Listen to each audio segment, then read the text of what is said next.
Hi everybody, it's me, the Fetch, host of Inside the Eye Live. Before the Sunday mainstream media political pundit talk shows, there's Inside the Eye Live, where we break down some of the weekly mainstream media talking points before the talking points even get aired.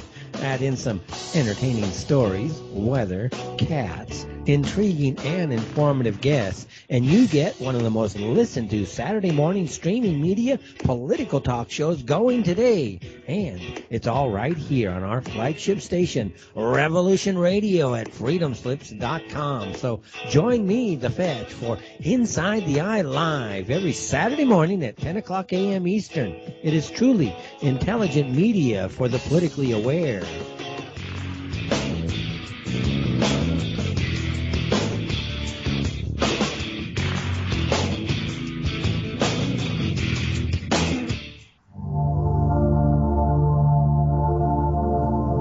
Welcome to Sacred Matrix, a divine paradigm of love and universal consciousness, with your host, Janet Kira Lessin and Dr. Sasha Lessin. Together, we transform the world. And now, here are your hosts, Janet Kira and Dr. Sasha Lessin.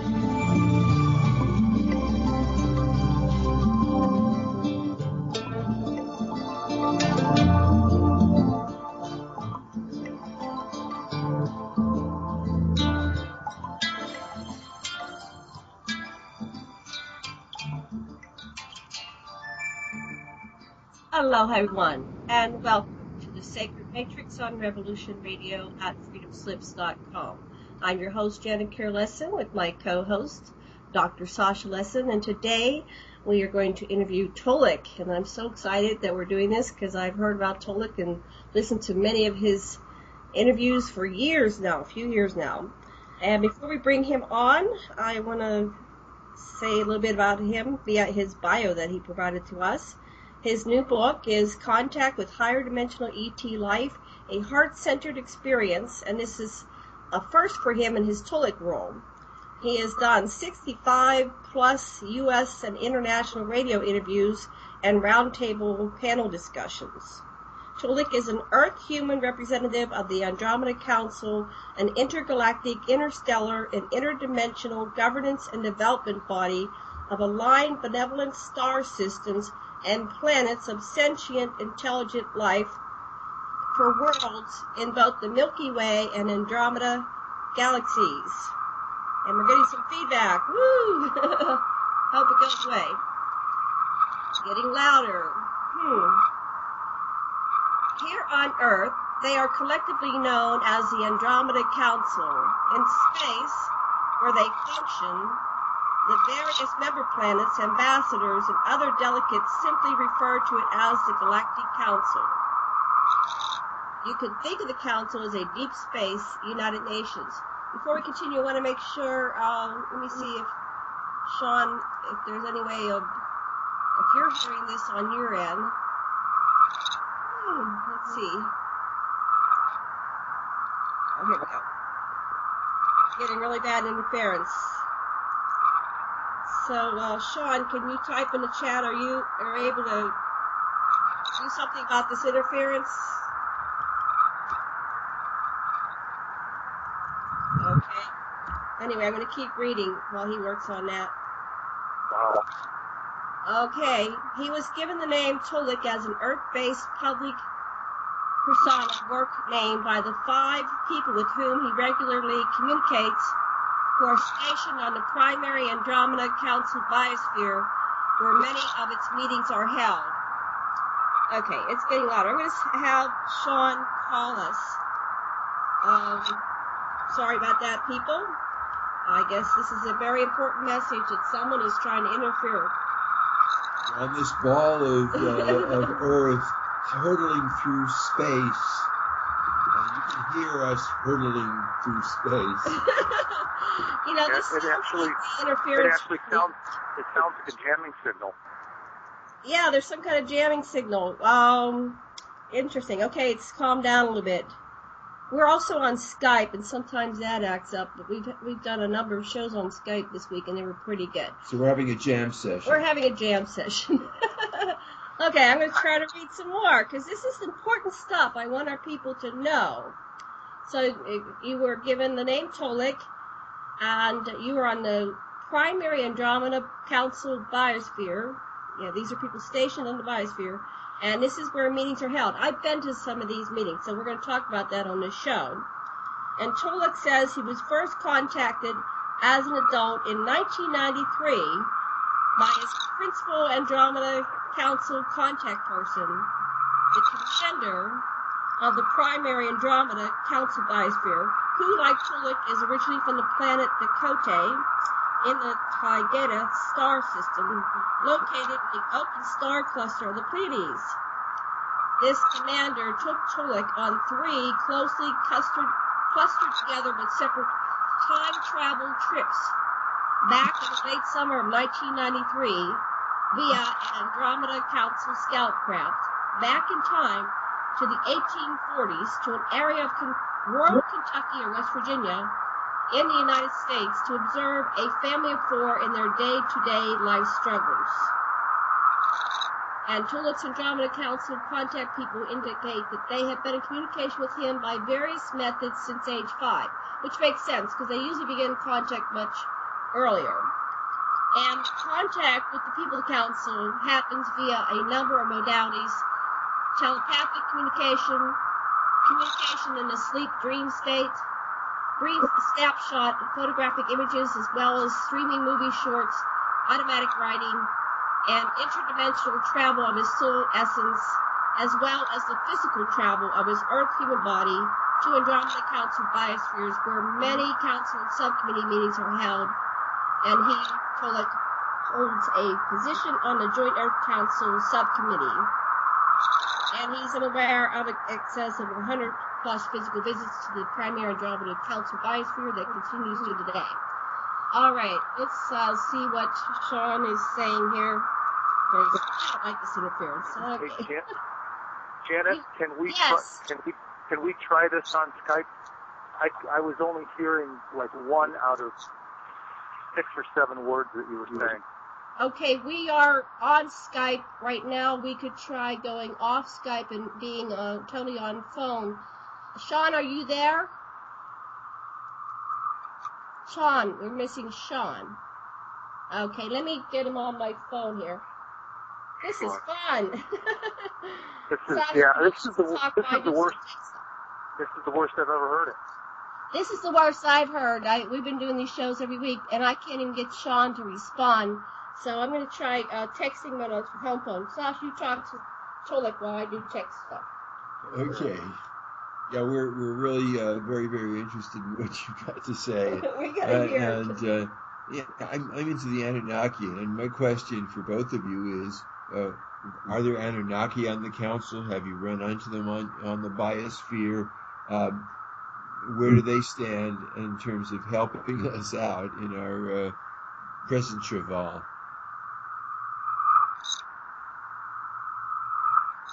Wow. Okay, let me see what I can do. I'm actually going to call. I'm going to go across the room and call Sean. So I'll be. Okay, so what can we?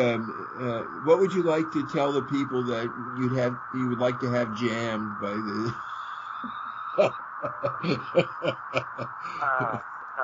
Sasha, I can barely understand what you're saying. The interference is so bad. I'm saying, what would you like to have jammed by interference? Say. Well, I heard something about the word interference, and they're doing, whoever it is, they're doing a good job. Can we come on again? Sean, are you able to undo us and pull us back in? Let's see if we can get over this interference, or pull us in on the phone. You're live right now, Janet. All right, great. Okay, I'm going to hang up.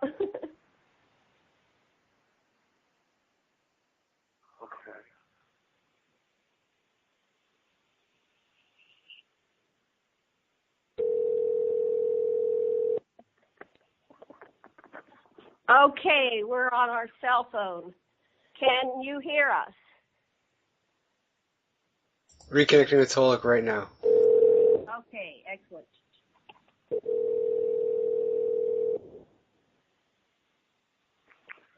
Hello.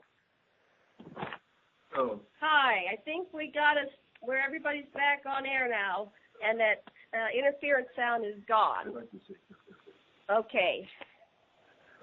Tolec, I'm wondering if you could what comes first to your mind, what message would you like to give that somebody would have a reason to jam? What message would be so important that you have to convey to us that somebody would send this interference and jam it?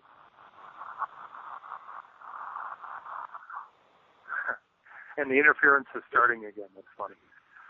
Oh, isn't that weird?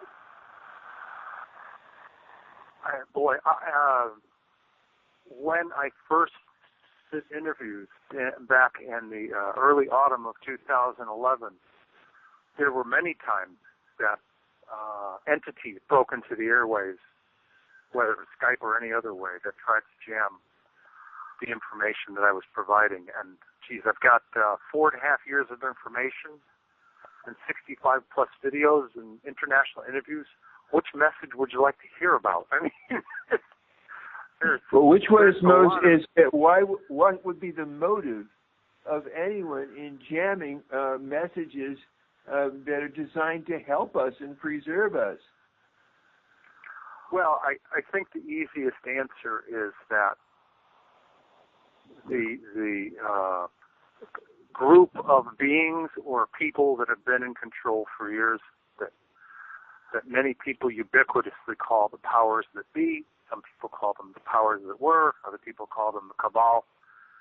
They have a decided interest in controlling the flow of information and keeping people uninformed and keeping them in fear. That's their goal. Their goal is keeping people in fear and keeping them controlled. So I think any speaker, whether it's me or anybody else, that talks about, you have a right to your own sovereignty, you have a right to determine your own future, you have a right to live freely among other brothers and sisters in the cosmos, which is full of intelligent life. That's not a message that the powers want people to hear. Right. Well, I want to know more about, you said that you were contacted as earlier as 5, but apparently you don't have a conscious recollection. Am I getting that correctly? Yeah, your assessment in that is correct. They told me that I've been in contact with them since age 5, a variety of different ways. Some of it's subtle, but my first physical contact that I have recollection of, I was a young adult, and I had just moved to Tucson in the early 90s.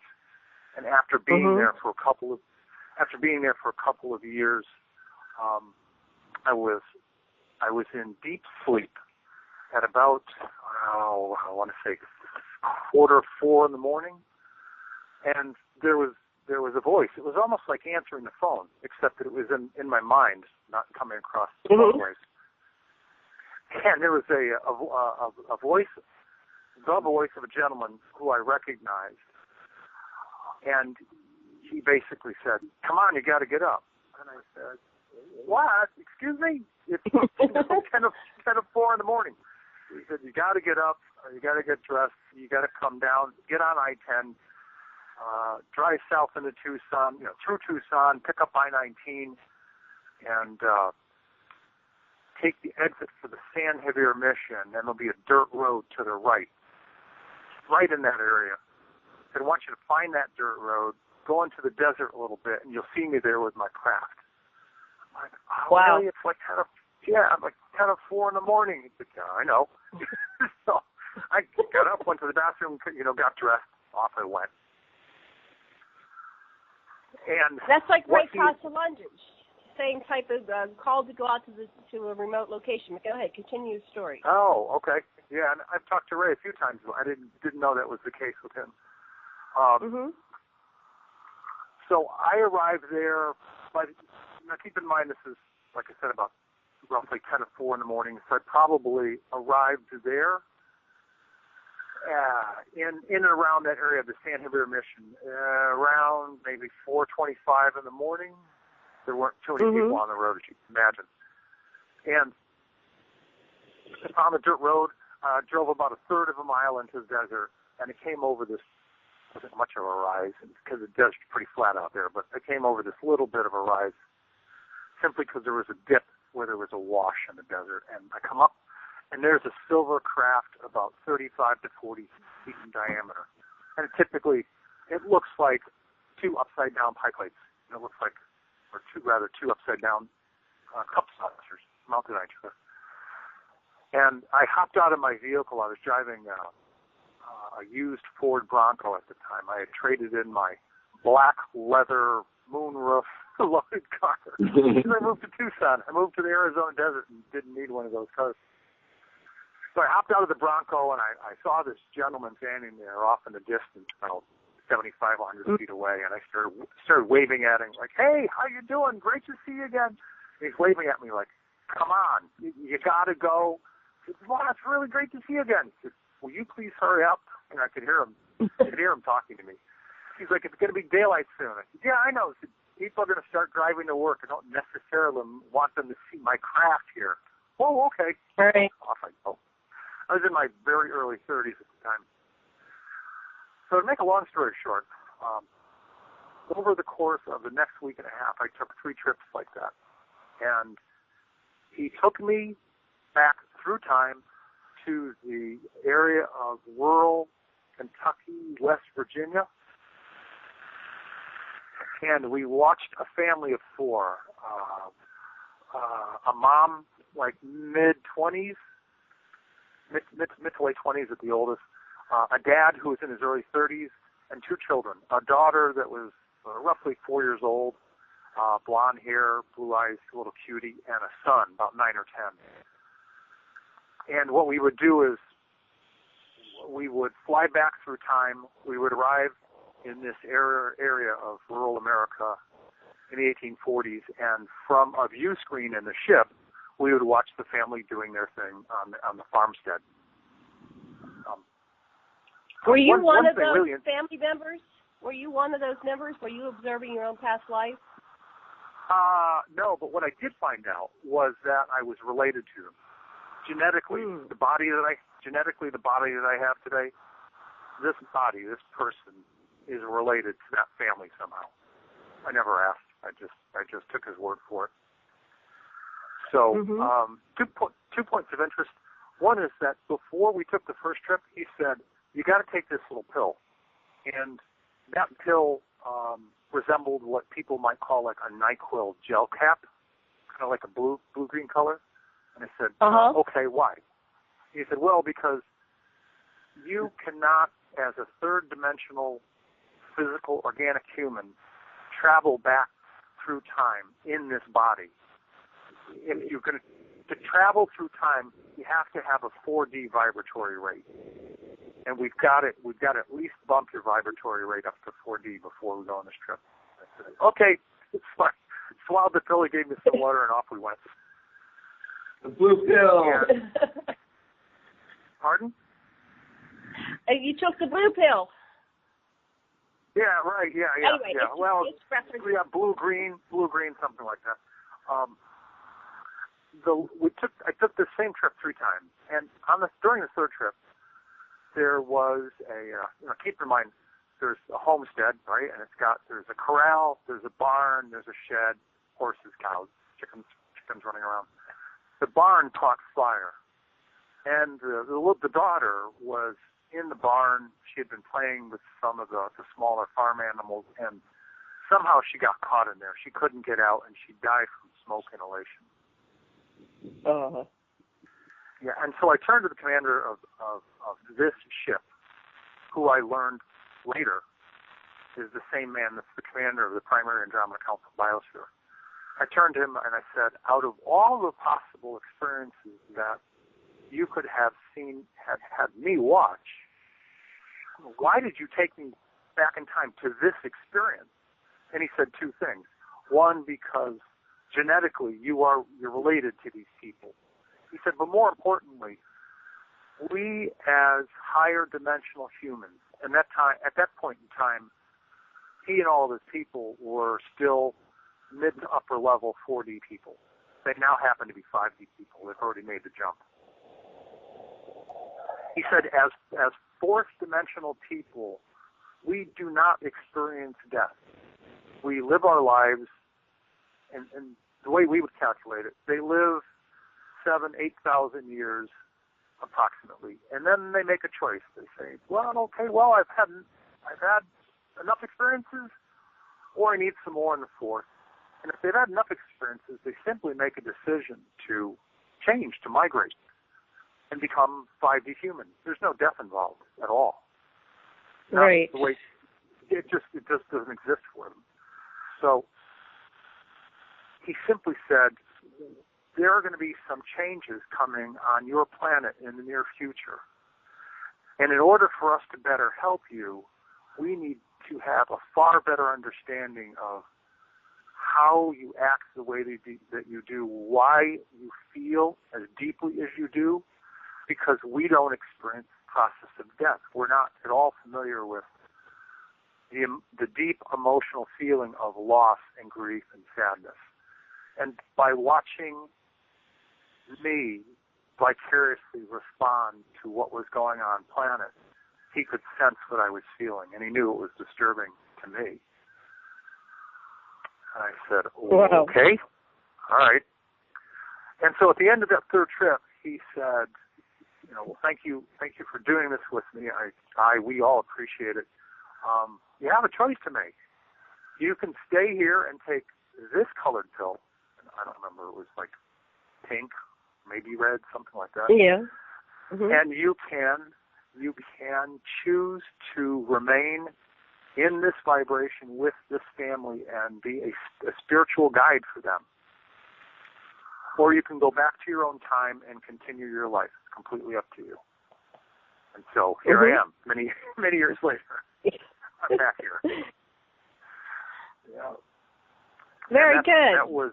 That's my very first recollection of meeting with somebody that I would definitely recognize as not being from Earth. Because this guy was, he was probably... What did they look like? What did he look like? 7'2", 7'4".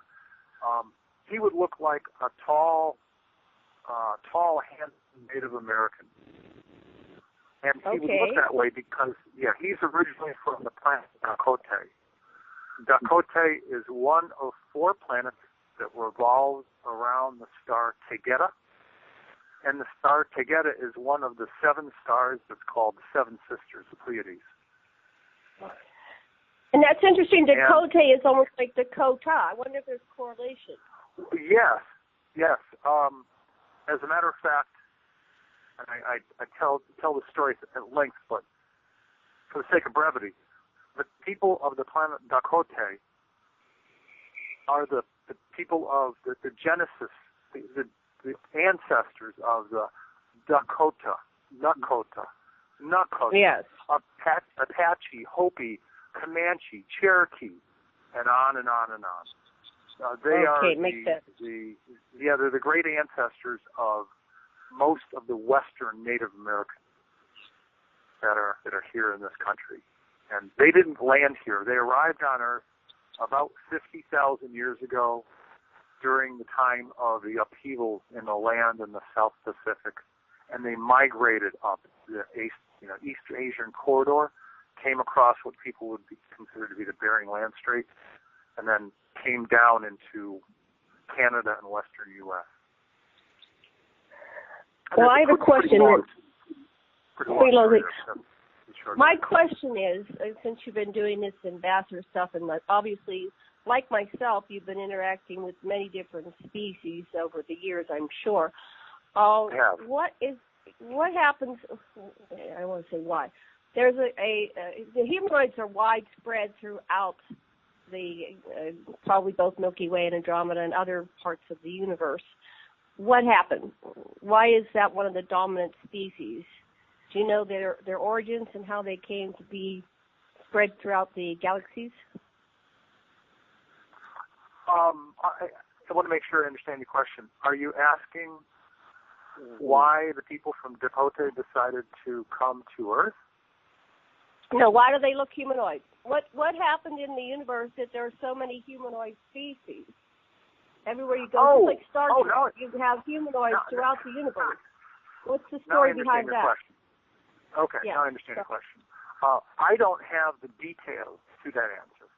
What I can tell you is that I asked a similar question one time of this gentleman who I now know as the commander of the primary Andromeda Council biosphere and the 11 other biospheres, for that matter.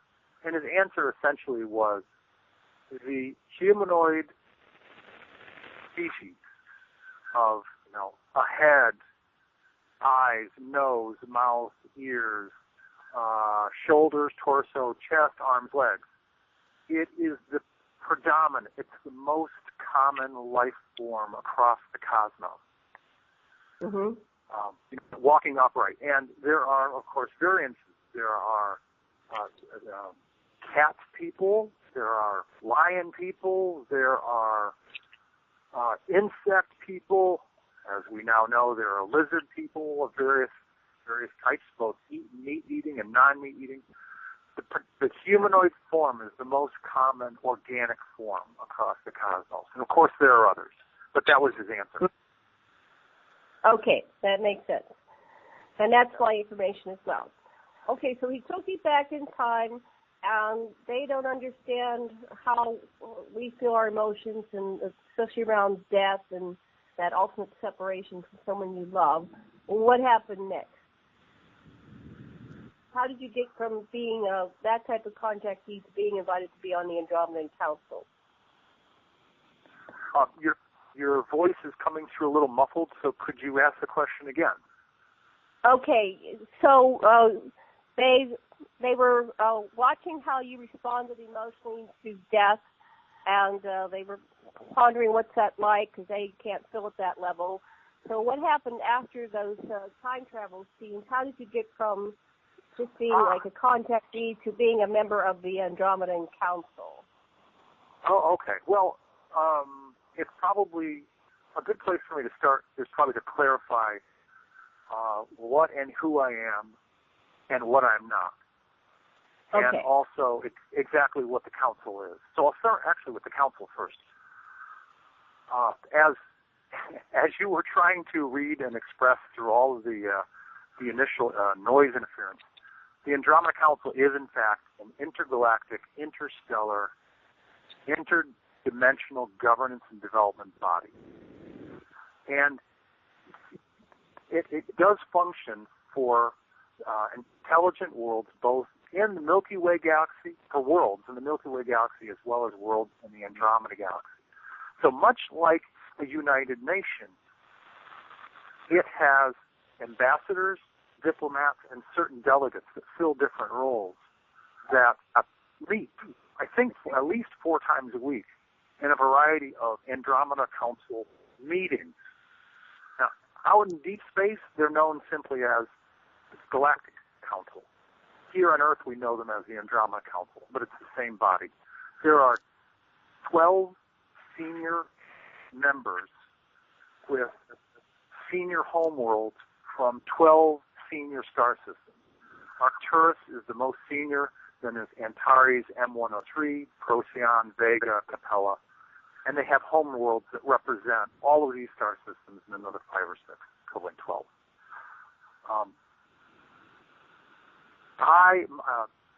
Now we'll talk about me. Okay. I'm going to back up even more. When people are first birthed, now I'm not talking about the organic human body, but when their soul is first birthed, as an easy analogy, think of the human soul as like a 24-slice extra large pizza. And I know it's funny, but it's a good analogy. And it only takes about a slice. It only takes about a slice of that 24-piece extra large pizza to animate a human body. And so when my soul was first birthed, my very first incarnation to experience life was on the planet Depote in the Pleiades. That's where my soul essence is originally from. Sometime about 75,000 years ago, one pizza slice of my total soul started to experience life here on Earth. And I usually don't tell the story in this order, but this is a good time to tell it. I was having a conversation with both the spiritual advisor, Tonka, as well as this man who's the commander of biospheres, about this topic. And I said, okay, you've just told me that most starseed people, and that is most people whose souls originated in other star systems, started to come to Earth about 100,000 years ago. He basically said, yes, that's correct. And then I said, okay, and you've been telling me that I've been coming to this planet for roughly about 75,000 years. He said, yes, that's correct also. I said, why not as long? He said, well, you needed some more training. I'm like, okay, great, thanks. Yeah. So, excuse me, need some water. I came down to Earth. Take your time. Yeah, I came down to Earth and started to experience life on this planet 75,000 years ago. And I've actually seen like a book of my lives. I've seen hundreds of faces. Now, here's the Dakota connection.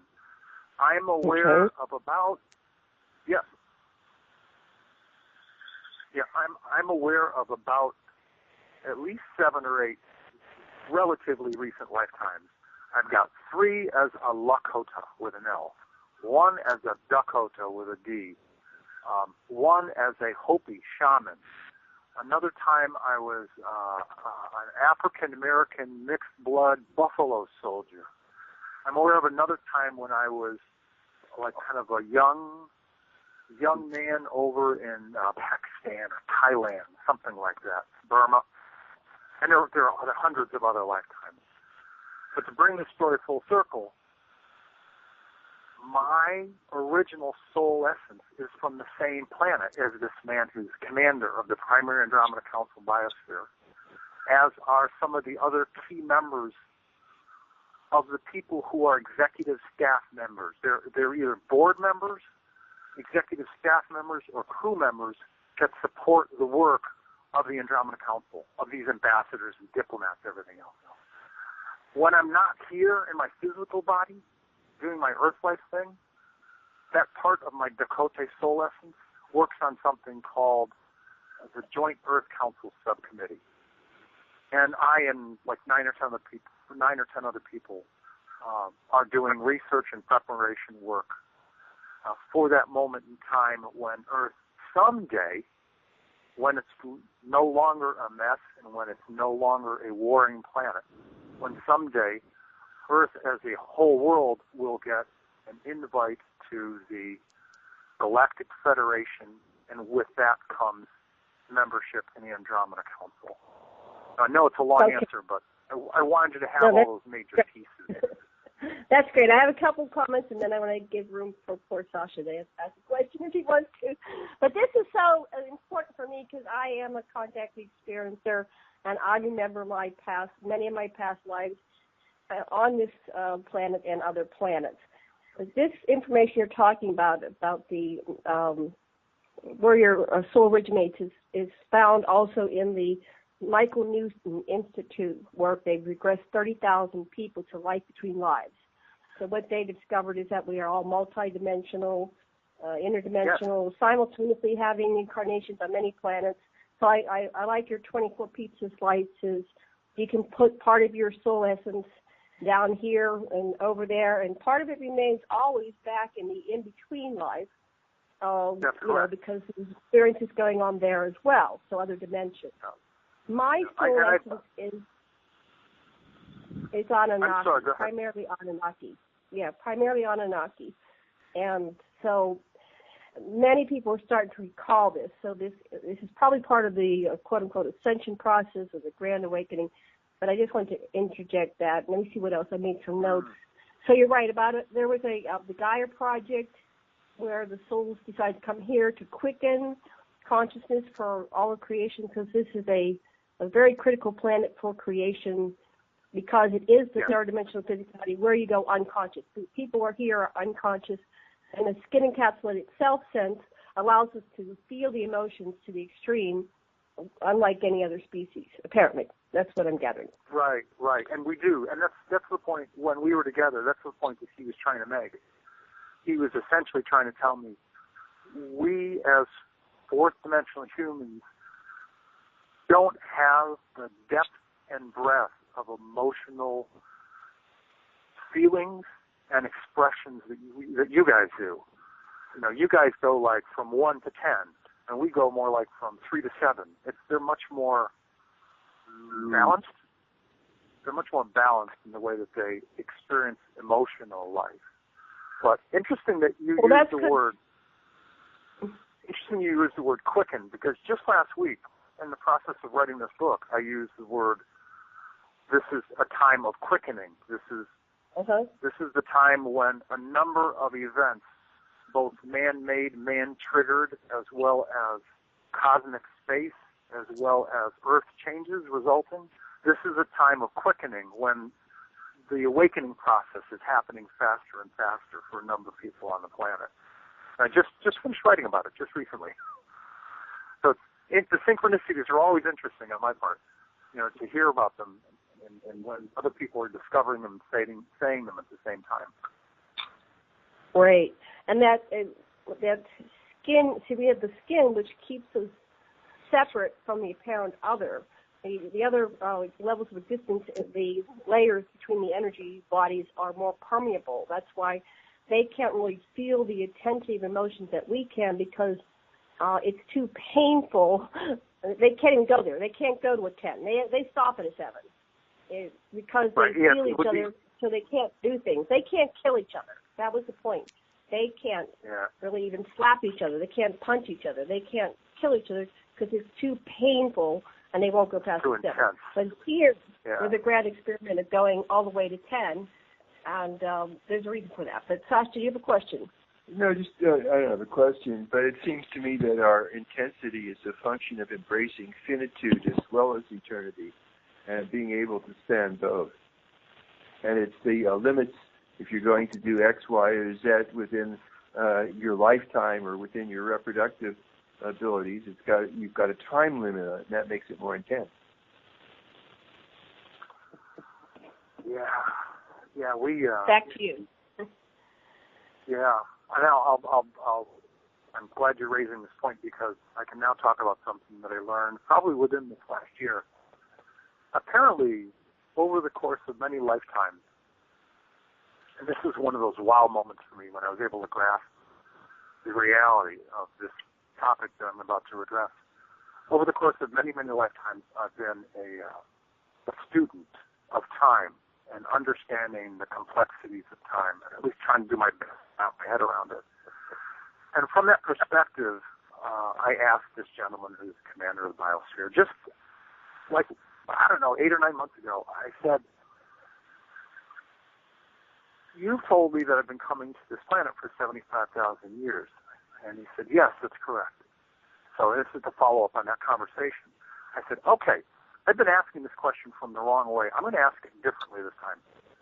From your perspective, sir, and you and Ambassador Tonka, Vice Chairman Tanya, all of these people that I know, that I work with, whenever I'm up in the biosphere, from your perspective, you said that I've been gone, as we would calculate, about 75,000 years, as we would calculate on Earth.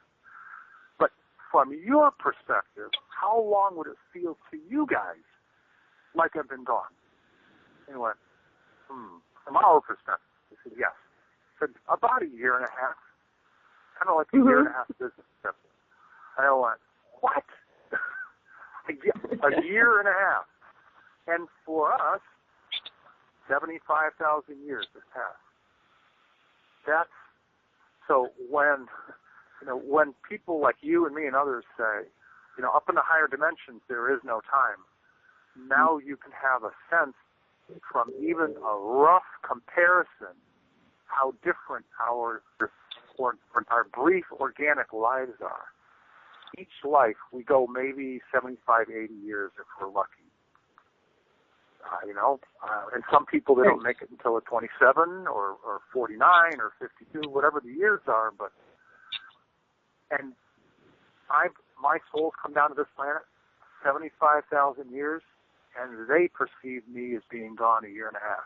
I mean, as a rough approximate. Wow, I was astounded by that answer. So they operate in a different time. That's why it was interesting when you said they stay in one form for like 7,000 or 8,000, then they decide to go on to another, I guess the sixth dimension or fifth dimension, whatever you say. Yeah, another vibratory. Yeah. Mm-hmm. So I guess you didn't get this whole story, but do they go all the way back up to oneness, to source? And how many levels are there? And do you have any of that information? When I first asked that question, this goes back to my early work in 2011.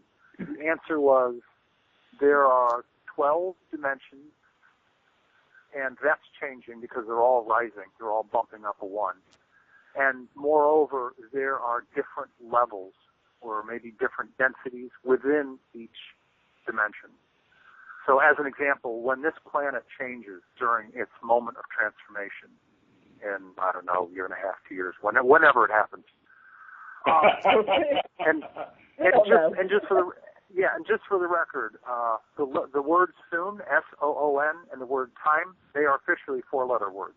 I just don't go there anymore. That transformation will happen. Yeah, that transformation will happen when a certain combination of events reach their peak, and then we can talk about that later. But okay.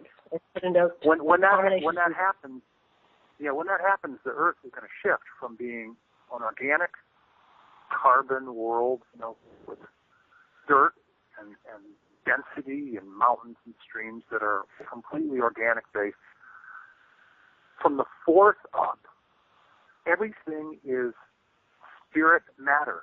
Everything is fine essence matter. Everything is made of energy and light. That's the difference. And the lifespan of energy and light is perpetual. And as higher dimensional beings, basically from 4 up, you don't need to eat.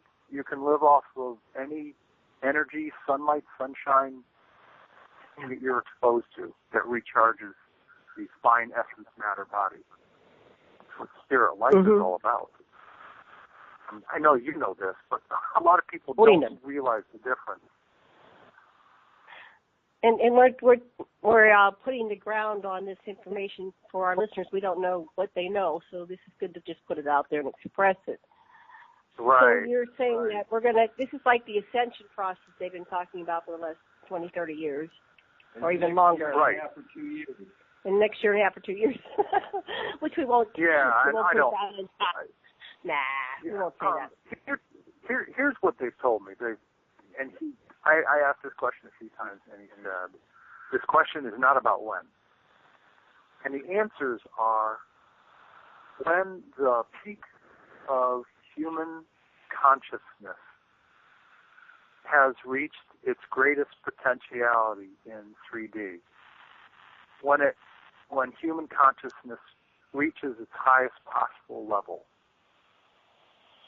When certain cosmic events trigger certain Earth changes at the peak of all of that, that is when the transformation of this world will happen from 3D organic to a spirit essence world. And there'll actually be like this light blue tinted wave of energy that'll just sweep across the planet. And you'll be 3D organic, and then you'll be 4D in the very next moment. So will that be painful or pain-free? Completely painless. Completely painless. Okay. Yeah, without a question. I asked that question twice, and the answer came back the same. 0, no pain at all. None. No. So the upside is we won't, after that, experience such intense emotions, either negative or positive. We'll be more flat Well, matching I would say, 7. yeah, more balanced. Yeah, instead of broad swings and living life in an emotional roller coaster state, most people will be balanced. But there's likely going to be. What are the cosmic events that say is it? We should say that for the second hour. Are you saying what will be the cosmic event? You were saying there are certain. Oh. Yeah, I don't exactly know. I do know that space moves, and we in this solar system, including planet Earth, collectively are moving through an area of space. And actually, scientists have just started to talk about this recently. But that we are collectively moving through an area of space which is much busier, much more dynamic, has all sorts of space junk, asteroids and meteors flying through it. And it's just a dicey area of space to be in right now. And so it is likely that some kind of asteroids or meteors or space stuff, who knows? I don't know what it's going to be. I don't know. There's any number of possibility of events because, excuse me. And that'll correlate with the consciousness awakening of humanity? Is this some kind of how orchestrated to happen at the same time? Yes. Okay. Yeah. Bob Evans has been showing us pictures from Soho of some huge craft that keeps zapping asteroid bits and meteorites in the area of Solaris, so that before they do damage on Earth. So somebody up there is protecting us. Yeah, as a matter of fact, the Andromeda Council biospheres, there are 3 of them that are in and around Earth space, and the other 9 are acting as part of an overall energy perimeter around the solar system to deflect as much potential damage as possible. Both from potentially hostile intruders as well as space junk. So there is an assortment of aligned, if you will, spheres. An alliance of spheres. The Andromeda Council plays up there, again, they're known as Galactic Council. They play a major role in the protection of not only this planet, but the solar system. And so, it's, from what I've learned, now this is not only this planet, but galaxies with star systems in their planets, each of them have an evolutionary blueprint. And they have a countdown. And we are in that part of the blueprint of 3D life for this world and for others. That it's time for us to evolve. It's like you're in baseball and you get the call to go up to the major leagues. This is our time. We're making the shift upward. I don't have another word. I wish that we had invented another word already for time, but I don't yet. So in any case, it's the blueprint of this world that it will evolve sometime in the near future. From what I understand, we need these worlds upon which to have experience. Otherwise, we're just dealing in the other dimension. So these are the grand experiment planets where we experience the unconsciousness and illusion of separateness so that we can actually maximize and diversify, maximize diversification of our experiences and of our species. Something like that. That's the understanding that I've been told with my contact. And so, and as souls, you said that there are young souls. Talk a little bit more about the origination of souls. They tend to incarnate in one sphere, like one planet, but then they gradually move. So there are young souls and older souls, correct? They're being created all the time, souls? Right. And from what I understand, there are also some souls who've been around for a while that have only come to Earth maybe 3 or 4 times. And those are the people that have the most difficult time adjusting to this planet. Are there advanced souls that come down from the higher dimensions, like the Buddha and the Christ and Galzu and other beings that are, from your understanding, do some of them purposely come down here and walk among us? Yeah, I've talked to people who indicate that they've had 7D experiences and 6D experiences. So, as a matter of fact, the people who are the senior member to the Andromeda Council, people of the Arcturus star system, planet Patola, they're 9D. So, I mean, they're way up the evolutionary chain. But I want to touch back on something that you said earlier, which is your words were almost exact to mine, which is we are truly sentient, multi-dimensional, multi-sensory beings. And the key word is also, which most people don't quite understand, and it's a new concept, but we're having these 3D organic lives, our single pizza slices animating this body, and I'm off. I had another conversation with this guy who's the commander, and he said, well, you were doing this work on this planet when you were a 6D person. I said, well, back up, hang on. You just said I was 6D. He said, that's right. But not were, you are. And then I went, huh? And then he explained it. Yeah, and then he explained it to me. He said, you have this slice of your soul that's animating this 3D body, but you're also working simultaneously somewhere else, 6D. You're working somewhere else, 7D. You are all of these things. Your soul has the ability to multitask, for lack of a better word. Yeah. It's a 24 slice extra large pizza. It's huge. Your soul is far bigger than you could even imagine. I happen to use the extra large pizza analogy because people go, oh yeah, I can see that. I can see that. So you can actually make love to yourself. Yeah, I guess you could. Yeah, as a way of speaking.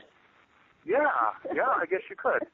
Yeah, if, as an example, if a version of your female self was operating maybe in the 4th or 5th, and you happen to meet a male version of yourself, you actually could potentially do that.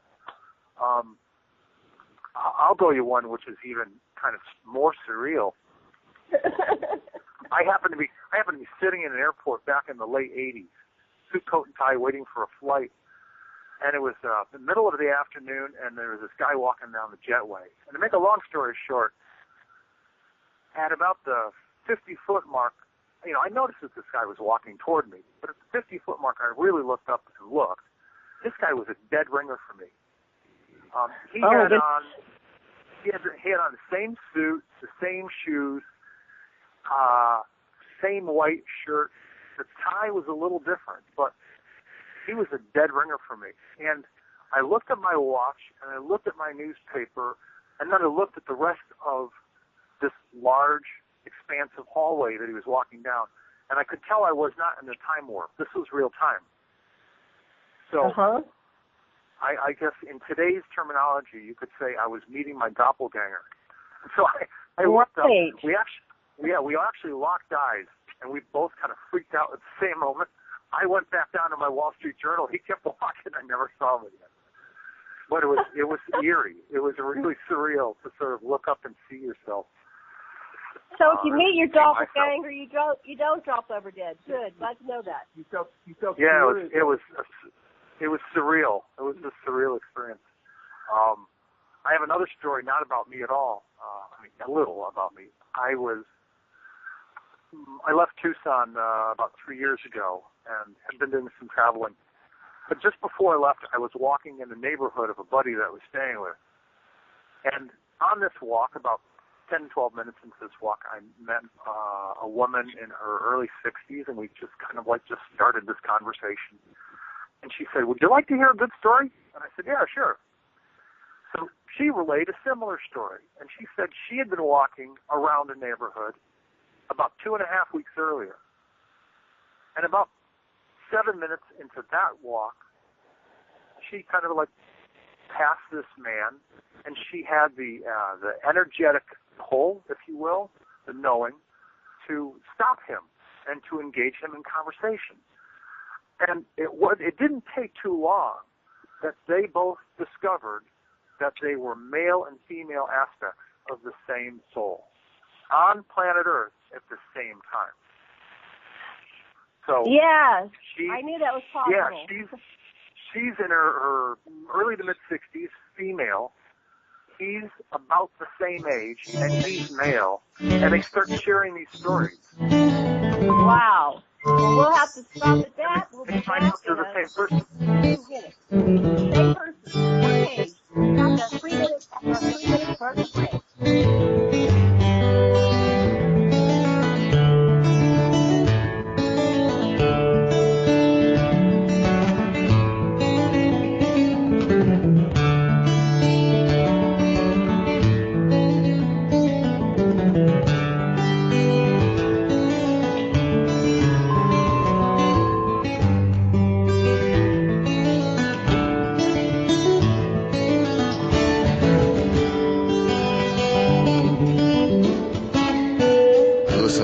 Radio at freedomslips.com. We'll be right back after this message.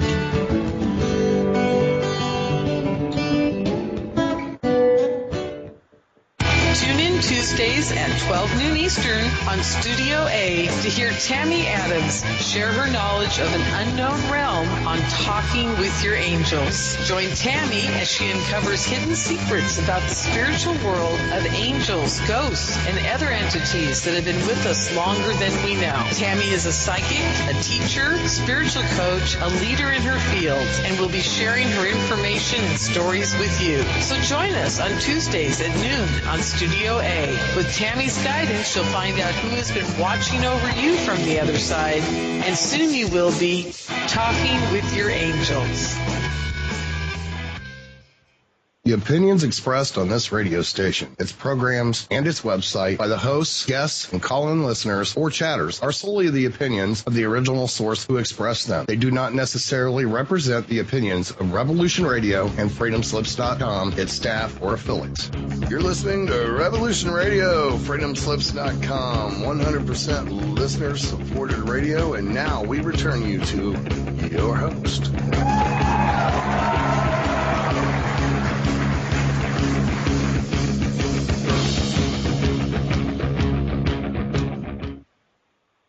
Hello, everyone, and welcome back to the Sacred Matrix on Revolution Radio at freedomslips.com. And I'm your host, Janet Lesson, with my co-host, Dr. Sasha Lesson. And we're midway in an interview with the incredible Tolec. But before we get back to our show, I'd like to remind everybody to please go over to that button on freedomslips.com and make your donation. We really would like you to donate. Donate what you can, $1, $5, $15, $20, $100, whatever you can donate is greatly appreciated. And we do thank you very much for your donation, which allows us to bring you shows like ours and many other shows on Revolution Radio. Dr. Lesson, would you like to say something before we continue? Oh, we're just on the subject of meeting our other aspects of our soul face to face, and sometimes they're in male and female form, and what happens next? Welcome back, Tolec. Would you like to finish that story before we go on to the next thing? Well, I was pretty much at the tail end of the story. These two people who had never met before, this man in his early 60s and this woman in her early to mid-60s, were both walking in a neighborhood, had never met each other before. They were both, in some form or fashion, compelled to start a conversation. And they discovered in that time that they spoke, in that sunny, dry day, that he was a male aspect, she was a female aspect, and they were both of the same soul. So you had actually two slices on planet at the same time. I was amazed to learn that story. It's the first time I'd ever heard that had happened. Yeah. I wonder if they continued to stay in contact with each other. Did you ever hear what happened after that meeting? Yes, she said that they stayed in touch, or rather that she was going to stay in touch with him because, keep in mind, when I met her, she'd only met this man like 2.5 weeks before. So it was a relatively recent meeting. So, and I left Tucson about a week after that, week and a half after that. So, I don't know what happened, but it was an amazing story, an amazing experience. Yes. So. Excellent. Yeah, life is more more interesting common than you might think. I wonder if that's behind what's the soulmate phenomena or the twin flame phenomena. People actually meet aspects of themselves. Yeah. Although I think there's only one, that might be good. You think there's only one what? I said, however, I think there's only one me, and that might be good. I mean, even though I saw this guy that looked like a dead ringer for me. But I'm sure those two people are exactly like, even twins, because you're walking through the world having separate experiences. Well, in the yoga tradition, it's like when you look at other people and see yourself, you're actually seeing something that's there in this holographic reflection of who you are in them. Yeah. You there? Yeah, because if we take that discussion point and go all the way to its beginning, ultimately we all come from source. And we are all another metaphor. If creation, creator, source, whatever word you want to use, is an ocean, then we are drops of water from that ocean. There's really no differentiation. I mean, we may be individuated parts here on Earth to have different life lessons, different experiences, but originally, if you go down through all the iterations, we all start as part of Source. And that's probably, if there's any recommendation I could make, whenever, because we're living on Earth, we're living Earthian lives. Whenever things get a little difficult in relationships with people that we have, just remember, probably a good idea to be patient, to be kind with that person, to be as understanding as possible, because ultimately you're talking to yourself. Because he or she is part of you. Because we all come from Source. Right, and so if they're troubling to you, it may well mean that there's parts of your own self that are resonating that you need to look at. Right. Right. Yeah. Otherwise, you'd be neutral. Yeah, that's a really good point. Yeah. Well, yeah, and that's actually, and you bring up another good point. When you get to the point in life, and I'd say I've gotten pretty far, where there's not much that bothers you. To use your words, I'm neutral in a lot of situations. It's sort of like, instead of being a brick wall trying to hold back a wind, I'm more like a cloud.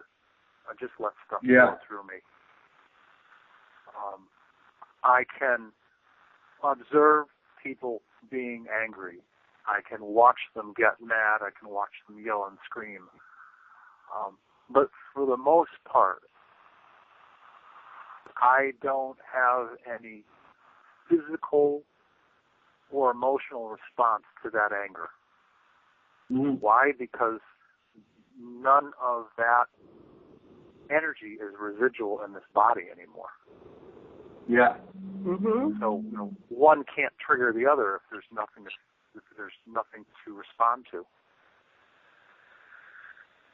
And that might be what we're looking for as a species, and what they're talking about, that humanity will get to that level where they won't be warlike, and that's internally or externally. Yeah, well, the function of anger is effective action. If you take effective action, you don't need to build up a charge of anger that's deleterious to functioning. Right. Right. Yeah, and we live on this planet, so we still, we still feel what we're going to feel. The biggest thing that I've learned is that whenever I have moments where I get what we call angry or frustrated, I've learned these days that the smartest thing to do is just allow myself to feel it. Yeah. And when I do that, it doesn't stick very long. I get angry or frustrated. Usually, for me personally, it's with things. It's with tools. It's with computers. It's with stuff. I have an enormous amount of patience with people, but it's things that I get really frustrated with. But things have consciousness too. It's really good to have a harmless expression, because what you resist will persist and build. And so just expressing in a harmless way, singing or shouting or cursing your computer is a harmless way of letting it out. Yeah. I would say, and I'm certain I don't have answers to everything, but I would certainly say that organic life on this planet has some kind of sentience, whether they're trees or bushes, saguaro cactus, little lizards. All forms of life have some kind of sentience, have some kind of, they just, now it may be infinitesimally small, and others, like the animals, the higher we climb in the evolutionary ladder, the more awareness there is. But, in a way, there's even an awareness in a mountain and island and planet and solar system. These are all systems that what occurs in any part of them affects all of them simultaneously. So they are organisms. And yeah. Well, in the same way, I was told this is exactly why, if you will, the benevolent life forms that exist in higher dimensions, higher realms, and that know better than we do, as much as certain powers have tried to obliterate us, certain powers on Earth have tried to obliterate other races from other countries a few times. In this day and age, the higher dimensional people will not allow us to use nuclear weapons to destroy ourselves. And it's not about protecting us from us. It's about the ramifications of what would happen if they allowed some kind of nuclear war to start. Because energetically, it would rip through time-space. And especially at this sensitive period of transition, the ramifications would be huge. So they won't allow it. Well, I'd like to look at the organization of the they, and who are they, and how are they watching us? We have light and dark forces. Who's interacting with humanity? Who are you interacting with? How are they organized? And how are they organized, et cetera, et cetera. How are they organized? Oh, wow. I can tell you in great detail about the Andromeda Council, its subcommittees, its advisory boards. I can tell you about the Galactic Federation, which is essentially the day-to-day management company. Not the right word. Is that like Star Trek Federation? Say again, please. Is that like the Federation on Star Trek? I believe that if you spoke with Gene Roddenberry, and I actually know a man who did speak with Gene Roddenberry about these topics, it's certainly, that body that you see in the fictional television universe of Star Trek was likely formed, that concept was likely formed after the Galactic Federation that's been in existence for years. And it functions very much the same way. It's responsible for cooperation, trade, interplanetary exchange of art, music, culture, education, all of those things. And there are 140 star systems and 300 planets. And the senior, the senior advisor from the Galactic Federation is the 10th senior member of the Andromeda Council. They were originally from the Tau Ceti star system. Originally, and their home planet it's spelled Xeta, which is pronounced Zeta. Now, it's not the same as Zeta Reticuli. It's completely different.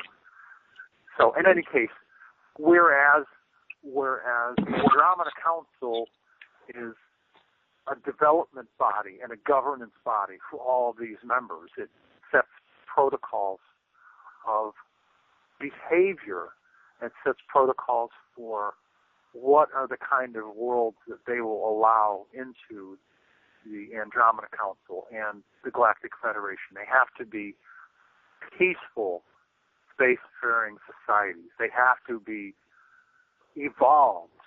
There's certain levels of involvement that they have to reach before they'll even be considered to join.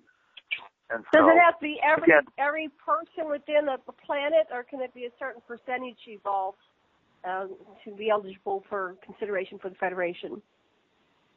The whole planet has to be, if we're talking about one planet that's interested and or one planet that gets invited, the planet has to be evolved to the point where all of the species are in cooperation and there is no longer any warring on that planet.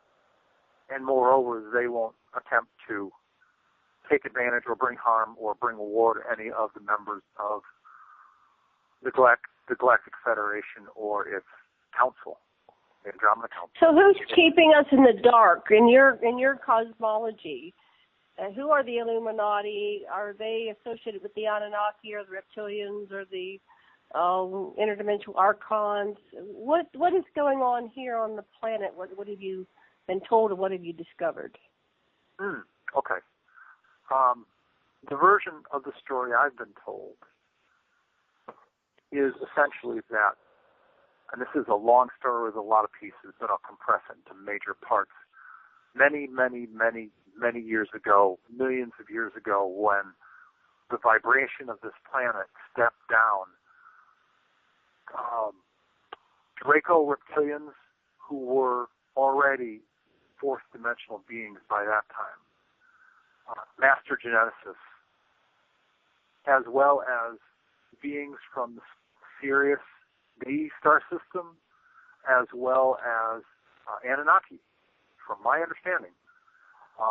They essentially coerced the people who were originally from some far-out star system that eventually became what Earth people now call Lemurians.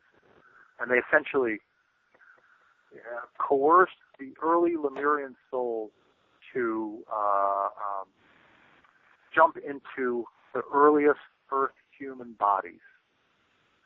And there's a long story of genetic manipulation after that. There's been tweaking of the human species for a long time after that. But the bulk of my work has to do with the knowledge that I've been given about Draco Reptilian and Hydra, Hydra. So these are voracious meat-eating reptilians in their organic form. Now, they've been 4D for years, that have been basically manipulating humans on Earth by the use of, I want to call them like negative energy, not the right words. Let me try this differently. There were 15 Draco Reptilian and Hydra Reptilian undersea bases that were in existence. I was able to accurately report on 5 undersea bases and 1 underground base that was collapsed, shuttered, destroyed, etc., by the people of the Andromeda Council, predominantly by the people of the Procyon star system of the Andromeda Council. And they used very advanced, high-level sonic wave compression technology, not only to blow up these undersea bases, but to get rid of the reptilians that were in these bases. And there were tens of thousands of reptilians working in these undersea bases on planets for years and years and years. And the best way to say it is, you can best call the reptilians the cabal that have had military officers as well as, soldiers, lower-level soldiers, as well as officials. And the differentiation between cabal and Illuminati, I'm almost done, is the fact that Illuminati is a name for basically the families that have been in power for years on this planet that have been subservient, at the highest level, subservient to the reptilians. It's like the reptilians have had an agenda. They've been handing down ultimatums of what they want and how they want it. And we, as a species, reptilians consider us, humans, just like we think of cows. We're a resource to be consumed. When they take organic form, their original carnivorous, meat-eating drives and energies come forward pretty strong. When they're not consuming us in that fashion, it's the energy of fear, of anger, of screaming, of anxiety. Any of the emotional categories that you could put under fear, they feed off of. It's like a drug for them. And for every one of these 15 undersea bases that existed, there was this kind of like a beacon that was sending out highly energetic, highly agitating energy waves to different parts of the Earth. The Middle East, Southeast Asia, the eastern coast of China, and all around the world. All of those bases have been destroyed, and were destroyed as of April 2012. Okay. Now, there are still underground bases, and there are still underground bases that are run by, cabal, secret black ops, quasi-military forces. But there are no longer undersea bases that are run, operated, and directed by the reptilians. There are only, to my knowledge, based on the last report I was given, there are only about 200 reptilians left on this planet. There are about 70 to 75 of them pure reptilians that are deep underground.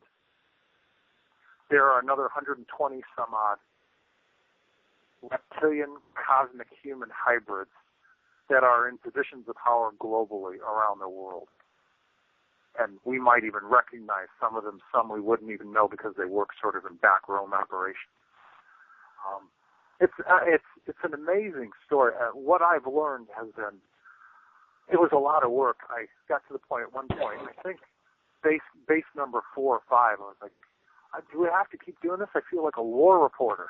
And right. The guy, the commander of the biosphere, said, it's important that people know this information, and it's important that this entity that's been controlling your planet for thousands of years and causing the problems that it's been causing for thousands of years and using and manipulating humans for thousands of years, that they're finally going away. And they're going away because we're taking action. It's happened long enough.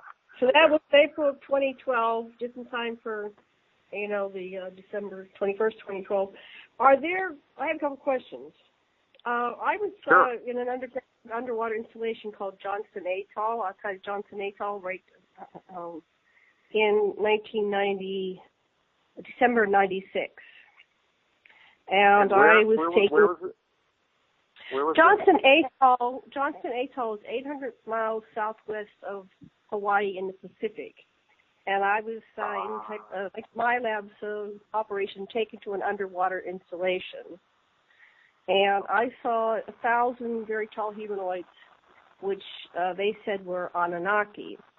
And there were grays and 2 smaller gray species and a tall mantis gray hybrid looking being. And there were humans there as well. And now I didn't think it was a negative experience. In fact, I was taken to this beautiful dragon that was in the center of the earth. My question is, are they all negative? Are all reptilians negative? Are there good reptilian species? And, it's like human beings. We're complex. We have our Hitlers and we have our, Jesuses. Or in your mind or your cosmology, they're all negative? That's one question. And was one of the bases destroyed, this undersea base in the Pacific called, I don't know what it's called, but it was outside of Johnson Atoll. And I guess there's a story, Richards tells us of a Draco that helped free the hostages at Dulce. Right. So what's your thoughts on that? Okay. I'm aware of the fact that there was a huge base, again, past tense was, on the, now we're talking about undersea designations right now, called 90 East Ridge, which would have been southeast, if you think of the Tolec base, it would have been southeast of India. So south, if you will, Asia. Southeast of what? India. Of India, okay. Of India. And there were also 2 that were, think of the island continent, think of the island of Australia, the far, far west and then south, and the far, far east, south. There were 2 Draco Hydra reptilian bases in operation there. People can go to the Andromeda Council website, and there's a link called Global Reptilian Undersea Bases.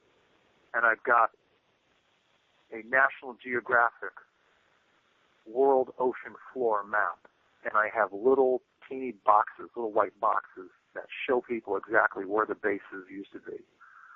Now, all I'm talking about right now are the 15 Draco and Hydra reptilian run and operated bases. These were massive operations. There are probably other bases run by other entities deep undersea. I've heard of a base off of Hawaii, of a whole bunch of bases. Yeah. And New Schwabenland supposedly had a reptilian in Antarctica there, helping the Nazis. Right. That's the whole Operation Paperclip, Admiral Boyd. Yeah. That whole story. Right. Yeah. Yep. And there may, I certainly believe there may have been a number of reptilians scattered around the planet, helping their minions, get whatever they want, because they've had an agenda. But these bases that I've identified are the ones that the commander of the primary Andromeda Council, Biosphere, and Nahishka, who's the guy who's head of defense for all the biospheres, they basically sat me down one time and they said, here are the locations from all 15 Draco and Hydra reptilian operated bases. Now, there are others, but the ones I know of were the Draco and Hydra. But Janet's basic question is, do we have allies among them, or are they all dangerous rivals? There was, at the time I was reporting this, I was told by this gentleman who's the commander that there was the equivalent of an ambassador. And Janet, this will answer your question about, are they all good guys or are they all bad guys? How does that work? No, they're not all bad guys. There was the equivalent of an ambassador of, if you will, a peaceful, non-violent, calm, wise, and even noble reptilian race. This specific reptilian race, and here I go again with metaphors. Think of all of us as kids when we were in school, we saw pictures of dinosaurs. We saw massive dinosaurs with big teeth eating and ripping apart and tearing other little other animals and baby dinosaurs, right? So meat eating. But we also saw photos of dinosaurs in swamps eating swamp grass and eating seaweed and all other things. So the same thing with the reptilians. There are some reptilians who've always been vegetarians. They're peaceful people. Mm-hmm. A man who was the ambassador of this specific peaceful, noble reptilian race acted as a covert back-channel intelligence officer to tell our people how Draco and Hydra reptilians would operate, would think, what they would likely do, so that we could get a jump on them. So wow. We as good ETs, due to doing policing action to get the Draco and Hydra reptilians off planet, we had some back-channel intelligence from a reptilian. But he was a vegetarian. He was peaceful, a man from a peaceful, noble race. And they were absolutely important in the intelligence process of learning what was going on. The toughest base to get rid of, and it's the last one I reported on, I think it was the first week of April in 12, off the eastern shoreline of the mid-Atlantic seaboard, United States. And if you took a pencil and put it in Washington, D.C. and went directly east out into the ocean, that's where the base was. Huge operation. There were 10,000 reptilians operating that base. About 5,000 or so were support staff, operations, engineers, people providing food, sanitation, et cetera. There were 2,000 cabal military officers, including high officials. There were Illuminati officials in that base. And after all the fighting was done and all of the water and, if you will, dust settled, so to speak, 2,000 were captured. I'm doing this by memory right now. 2,000. So they were captured. They were captured. These were the highest level reptilian cabal military officers and blended cosmic human reptilian officials that were caught. 50 of the highest Illuminati officials who were handing down orders to people in Washington, D.C. were caught, and all 2,000 of them were sent up to the Andromeda Council Biosphere for War Crimes Tribunal. What happened in the tribunal? They were all found guilty. That's surprising. And there were 3 options that were given to them. They could self-terminate, and some of the highest, if you will, most arrogant of the reptilian generals, basically, the big dogs, the guys that were in charge of everything. Most of those guys decided to self-terminate. The others, they chose one of 2 other options. They could either choose positive mind reprogramming, so that they would never come after either Earth humans or any other species to control, manipulate, or consume them. That would be the positive mind reprogramming. Or they could choose to go into a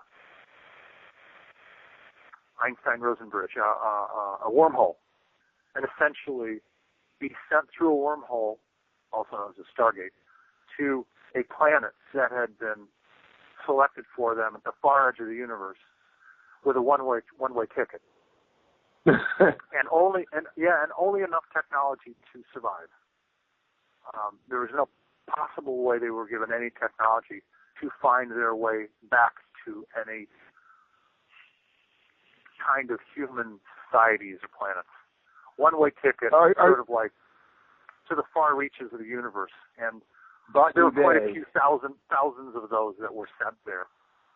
Of the support personnel that was in those bases, 5,000 or 6,000 of those people were just sent automatically there. Were there any real famous politicians like Hitler or Stalin?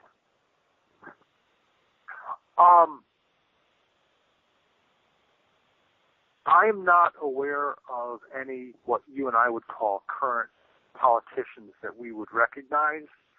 A lot of these people were kind of like backroom operations. They would get the orders from the highest of the cabal military officials, and they would pass those orders to politicians around the globe, Washington, D.C., onward.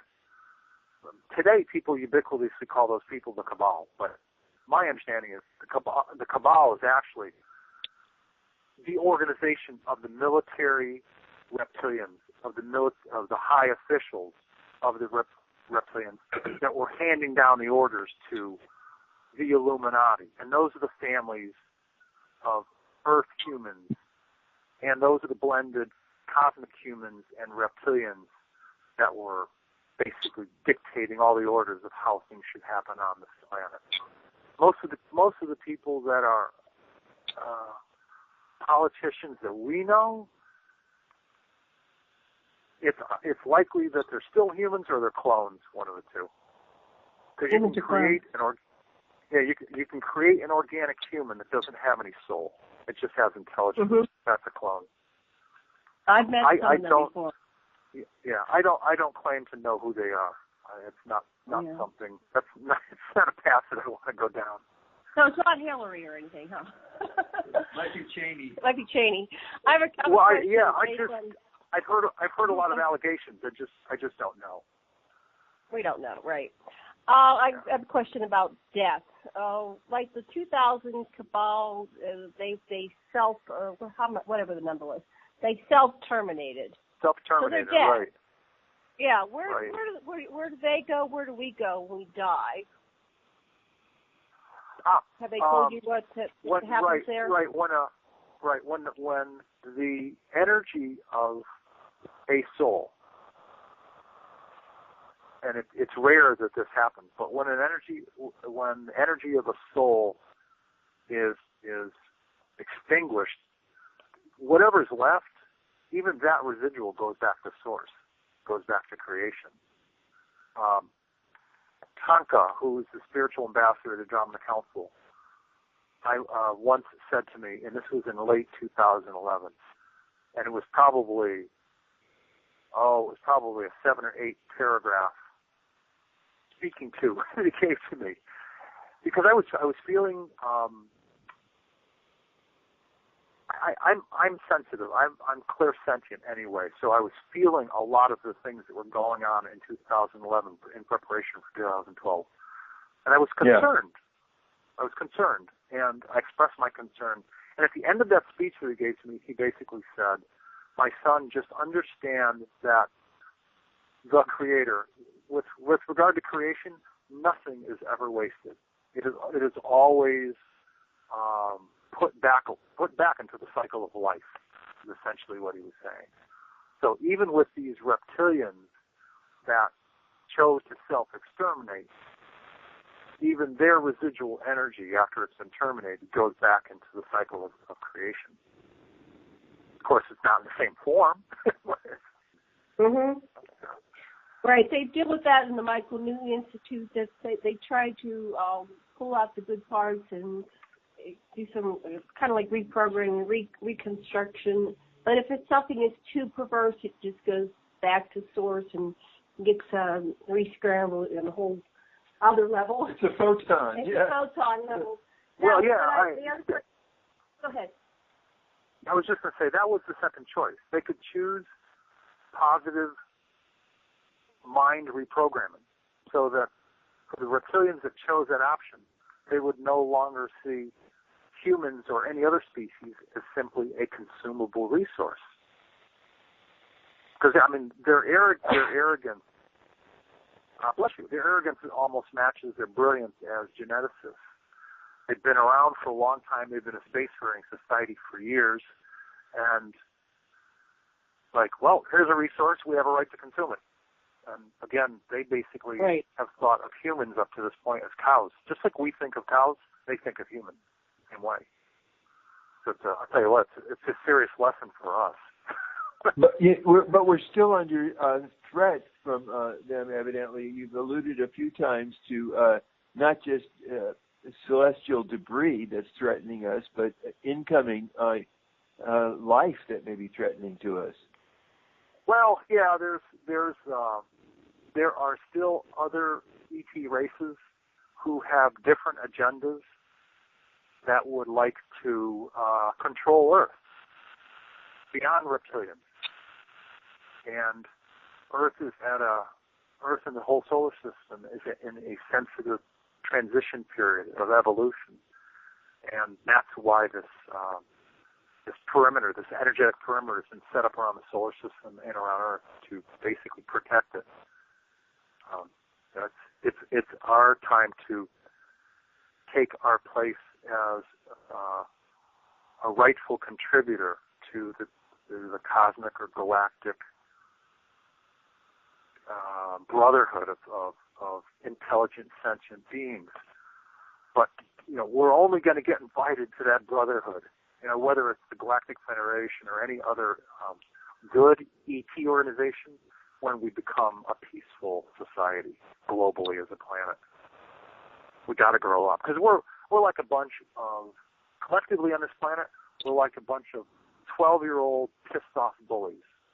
Like, well, you took mine, I'm going to take yours. You stepped on me, I'm going to step on you. You hurt me, It's been going on for years. So how do we grow up? How do we do this? We have so much withheld from us. From my perspective, what I believe is that if we had disclosure and all the information and the information about the extraterrestrial presence and the true history of this planet, that would be a huge wake-up call, and we would grow up almost overnight, just like we had a whole new paradigm when the Berlin Wall fell. It was one reality before that, and in 24 hours the Berlin Wall was down and all those people were set free. I'd like to see us set free from this whole matrix, which is like a massive mind control of the entire human population. Is there anything like that which you can see that may happen? Because it doesn't seem to be fair. Like A.R. Borden said at the Linkage Institute meeting, which is similar to what you're talking about, their council meetings, he said, basically set my people free. We don't have the information. We can't make intelligent decisions about how to operate and walk in the world when most of the information is being withheld from us. It's being militarized and used by the clandestine rulers rather than put to the service of the general populace. I firmly believe that we're going to see a major physical transformation on this planet, which will change not only the topography of the planet, but it also change the powers in charge. And here's why. When things start happening at the magnitude such that the government of the U.S., or the government of France, the government of Italy cannot respond, the federal governments of these countries, or the government of Japan, for example, which is sitting on a pile of rock out in the middle of the ocean, I believe that people will get to the point where, geez, if you can't help us now, you can't help us, period. And there's just going to be a natural die-off of the current power structures. This is my belief, because of the changes that are coming and the changes that will happen. And it will be the result of these changes that new leaders, new peace-based, future-thinking leaders will come from different regions of the globe to start talking again and say, all right, how do we do this differently? How do we do it better? And my understanding also is that once we make the change to become a higher dimensional world, two things will happen simultaneously. The lower vibratory, mean, killing, avaricious, taking advantage of all of the people that physically operate at a lower vibratory rate, their vibratory rate is such that it will not be able to tolerate this higher vibration coming in. So one way or another, they're leaving. And people that operate from a loving, compassionate, kind, cooperative, mutually respectful perspective, these people will still be here. It's essentially the process of elimination. The good people will be left. The people who don't care about anybody else will go away, literally. Mm-hmm. And so we'll have the opportunity to create a new future for ourselves, because realistically, only from a vibratory rate, only the good people are going to be left on the planet. So what would it look like? I'm not trying to sound Pollyannic. I'm just saying, based on vibration alone, the bad guys are going to go away, one way or another. Let's say that the Andromeda Council's their main biosphere is a model for what we might evolve to. What is life like there? Do they have families? Do they have children? Do they ride bicycles? I'm a bike guy. There's definitely family life. The primary Andromeda Council biosphere is about the size of Pluto. It is a deep space United Nations. That's the way it functions. It's a very busy place. There's ambassadors and diplomats and delegates coming from all across the cosmos to visit there and conduct political business. There are families that live there. There are huge parks. There are lakes. There is what you would think of as, sorry to go here, but for the sake of a visual, there's what you would think of as like a Disney World monorail that operates sort of like northeast by southwest and northwest by southeast, that goes around the whole inside of the planet. That's one mode of transportation. There are other modes of transportation. Huge living facilities. This biosphere the size of Pluto can contain millions of people inside of it. And it does. Yeah, it's a busy place. It's a busy place. And they... Go ahead. Go ahead. I saw a movie that won the award a couple of years ago at the UFO Congress, and it talked about when we aligned in a certain point in the galaxy with the galactic core, that there'll be that energy wave, kind of like what you discussed. And it'll affect the pineal glands of every human being alive. Like our DMT will be activated simultaneously, and the veil will come down, and we all become conscious simultaneously. Have you encountered any such information in your interactions with the councils or Andromedans? Yeah, early on when I started this work back in 2011, they essentially said the same thing, that our solar system, including planet Earth, is traveling through an area of space which has a higher frequency to it. Now, some people call it the galactic torsion wave. Other people call it the proton belt. There are a number of names for it. I will tell you what I'm aware of today.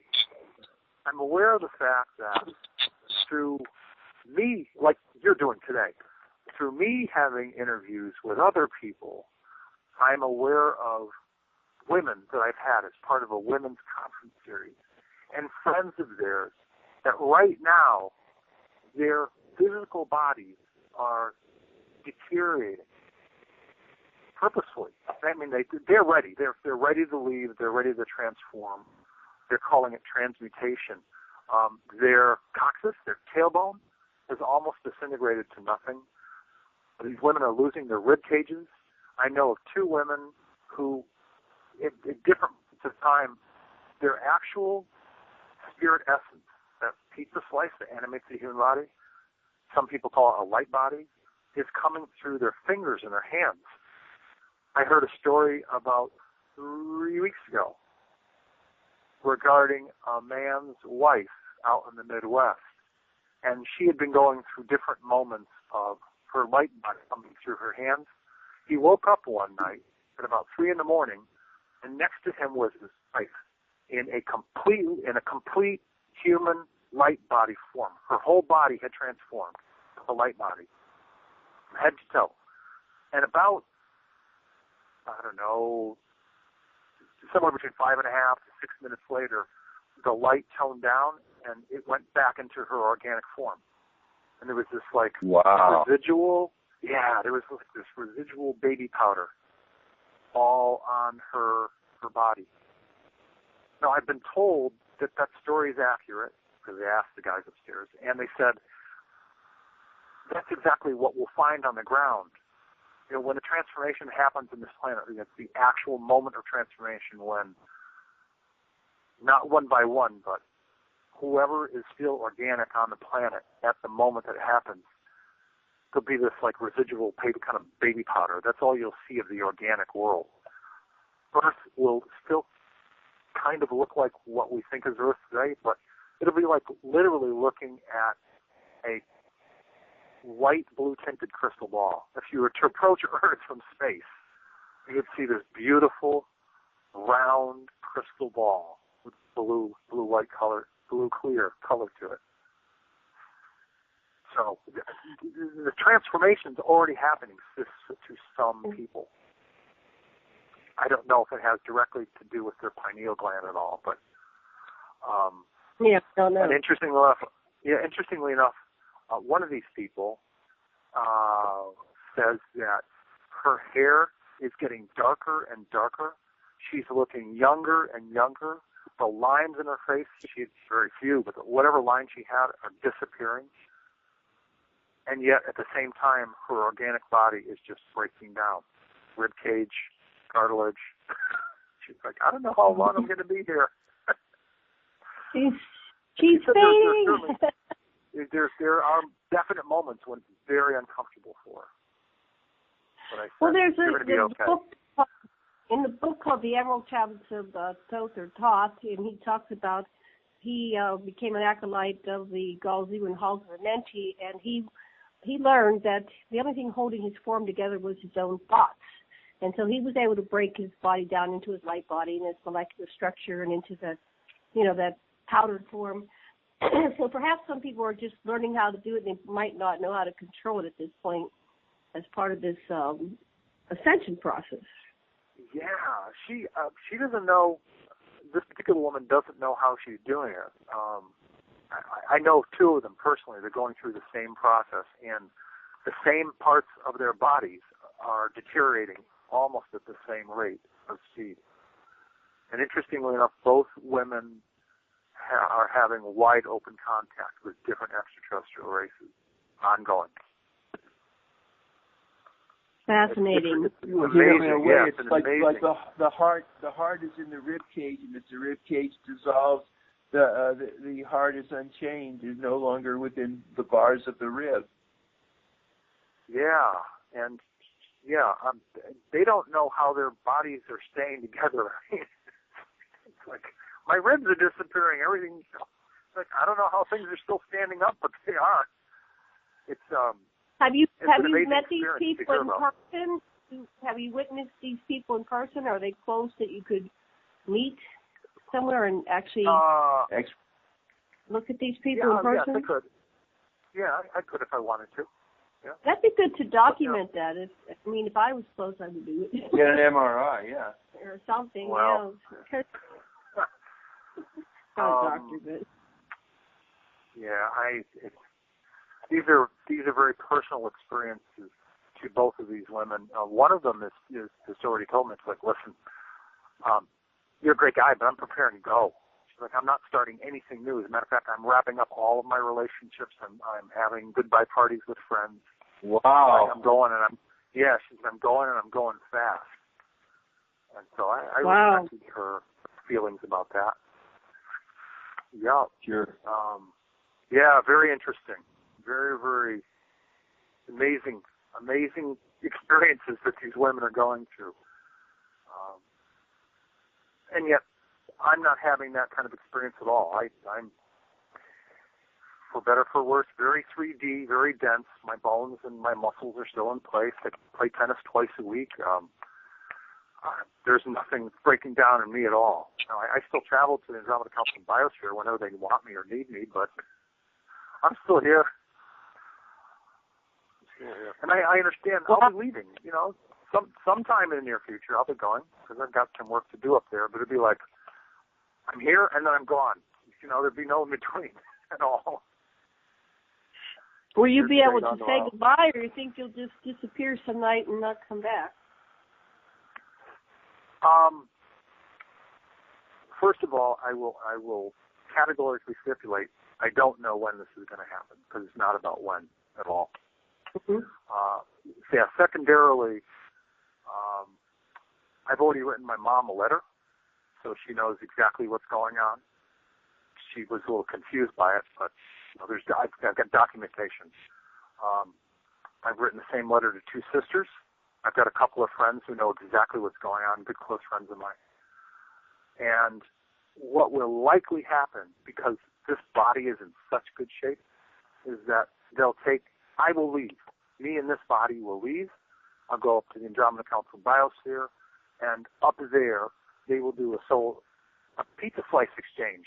The slice of my soul that's animating this body, it'll leave this body, and somebody who really wants to experience 3D organic life on Earth, somebody that's living right now in the Andromeda Council biosphere, he will animate this body. This body will be back on the planet. Yeah, walking. That's right. Walking. You've spoken, how basically time is illusory or can be manipulated. Maybe the ascension or the transformation has already occurred, and you're just ghosting back to this Tolec and letting him know it already happened.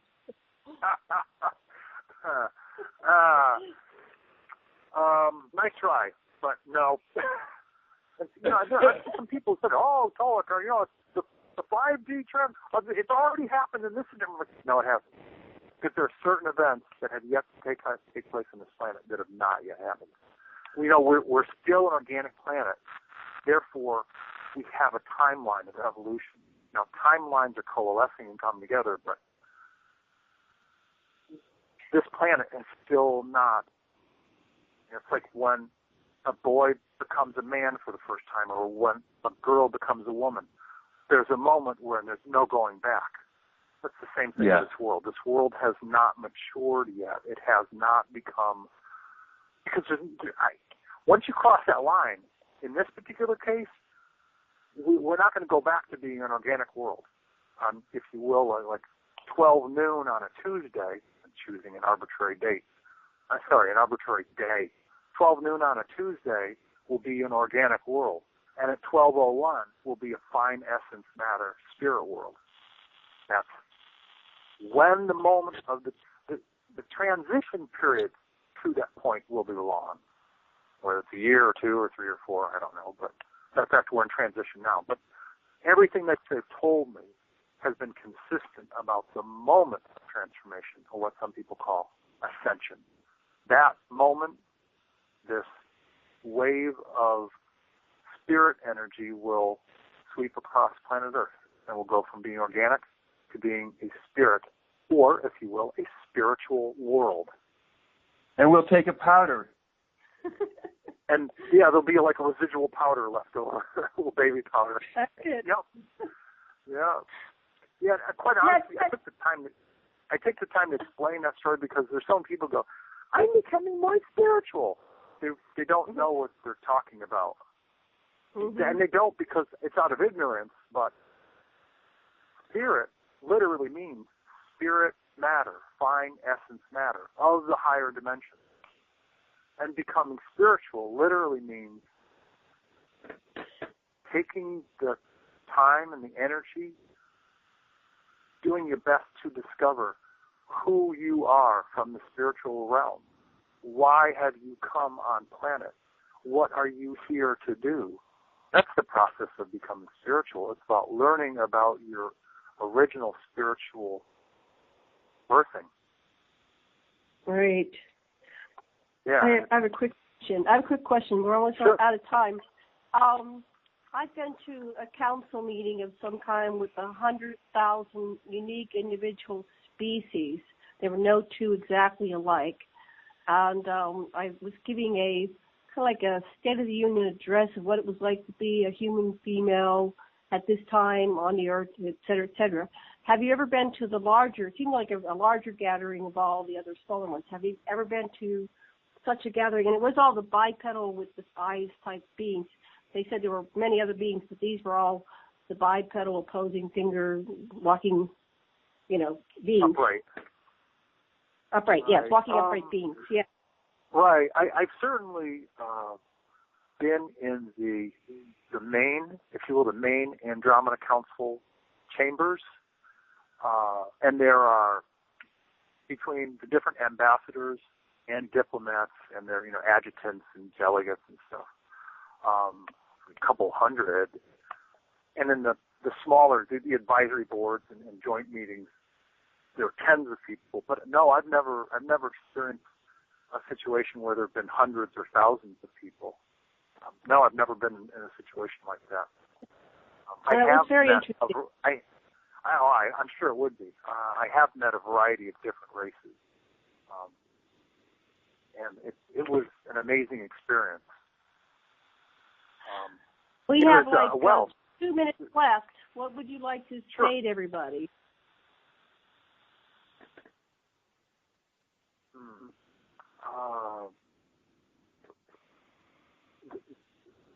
Closing comments. Wow. This is such a brief life on this planet. I would suggest to anyone and everyone that you spend as much of your time as possible discovering your joy, doing those things that make you happy. That really make you happy. Spending the kind of quality time with the people you most care about. Doing small acts of kindness, small acts of love and kindness, just because it's the right thing to do. Go out into nature as much as possible, whether it's walking through the woods, through a snowfall, going to the beach, and the hills of the Southwest, hiking. Go into nature as much as possible, because I've been told a few times that the vibration and frequency of nature is literally the same vibration as love. So the more time, the more time we're out in nature and away from our computers and our electronics, the easier it is for us to interact with people, the easier it is for us to flow through this life that we're given on this planet. That's the best I can give you. How can they reach you? What's your website and everything? The website is Andromeda Council, COUNCIL. And I receive messages at Tolec from Dakota at YouTube.